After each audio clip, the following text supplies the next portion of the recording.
Joining me now is Ahmad Shahidov, head of Azerbaijan's Institute for Democracy and Human Rights, to talk to us further about the conflict between Azerbaijan and Armenia. Good afternoon, Ahmad. Thank you for joining the program. Thank you. Thank you for having me in your program. Now, let's begin with the latest situation there in Nagorno-Karabakh. What can you tell us, some of the latest updates there? Yes, so unfortunately, despite the agreement reached during the meeting of the foreign ministers of the two countries in Geneva, the Armenian armed forces continue to fire on Azerbaijani civilians and civilian objects.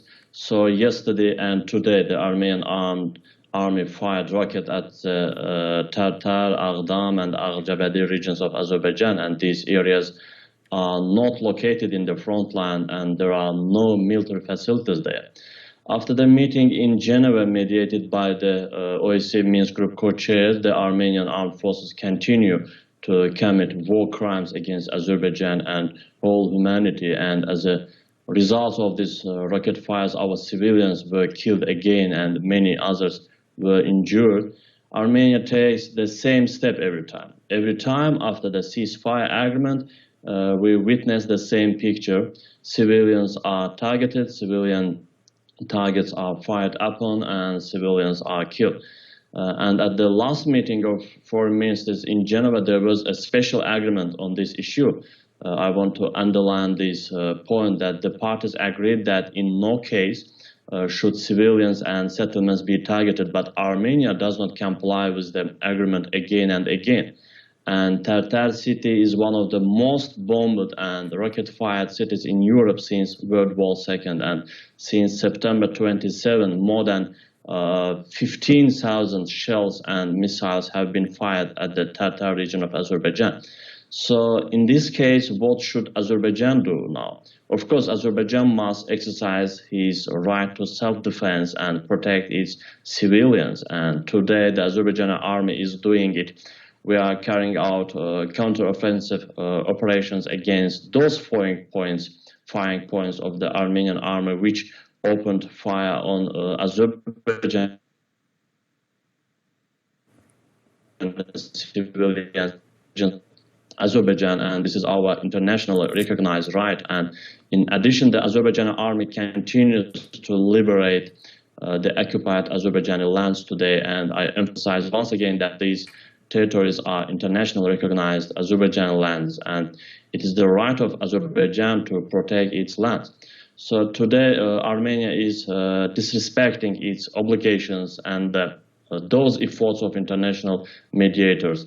So Armenia's crimes should be classified as war crimes and crimes against humanity, because Armenia's new acts of aggression since September 27 are a direct violation of fundamental norms and principles of international law, as well as international humanitarian law and Armenia's obligations, as well as the Geneva Conventions and its additional protocols. After a series of defeats on the battlefield, Armenia is still deceiving the international community today, and every time they spread false and misleading information and make accusations against Azerbaijan.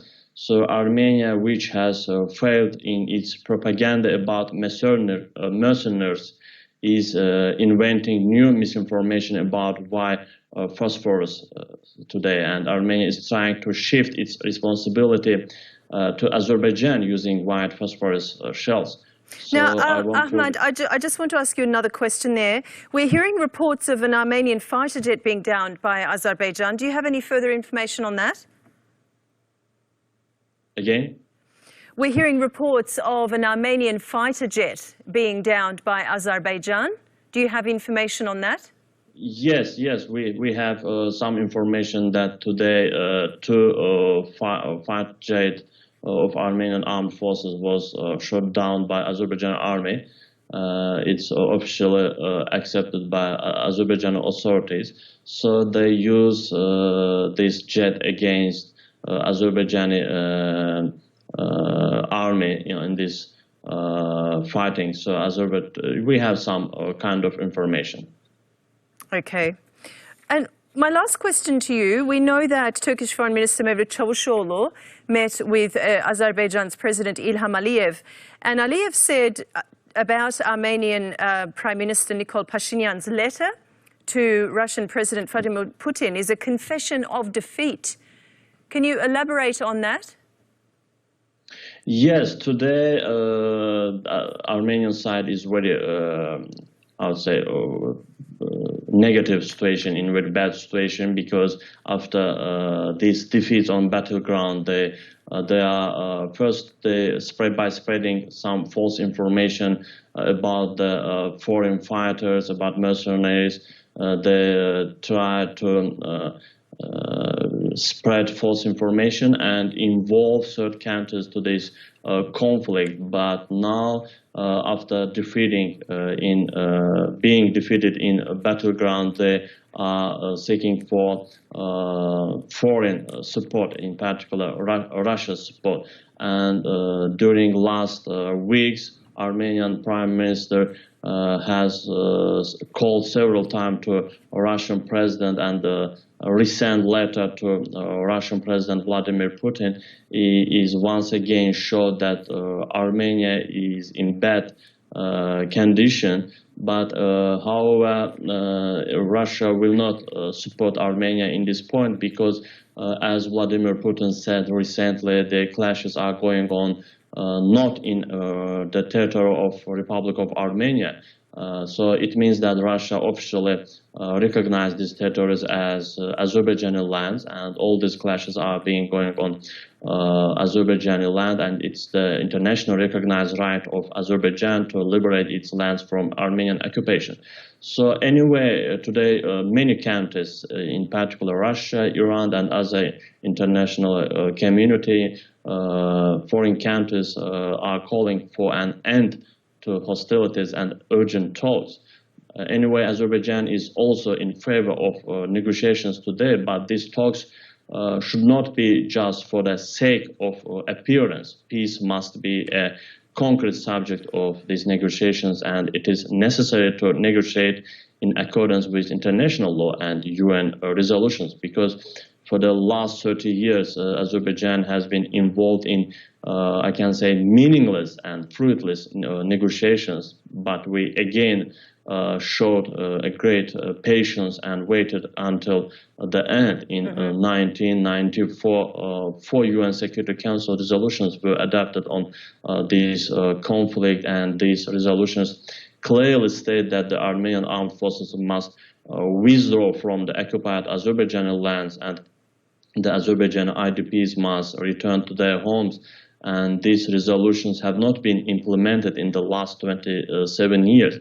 It was not possible to resolve these conflicts through diplomatic means, and Armenia, taking advantage of this, began to commit constant provocations on the front line and on the state border. So the Republic of Azerbaijan, using its sovereign right established by international law to protect its borders and civilians, retaliated and launched military operations. And now Azerbaijani army, I would say, is implementing these UN Security Council resolutions, and 2 of them already have been implemented by Azerbaijani army by liberating these occupied Azerbaijan lands. Okay, Ahmad, thank you very much for your contribution, and thank you for the updates there. Thank you. Thank you. Now, that's all for this hour. We'll take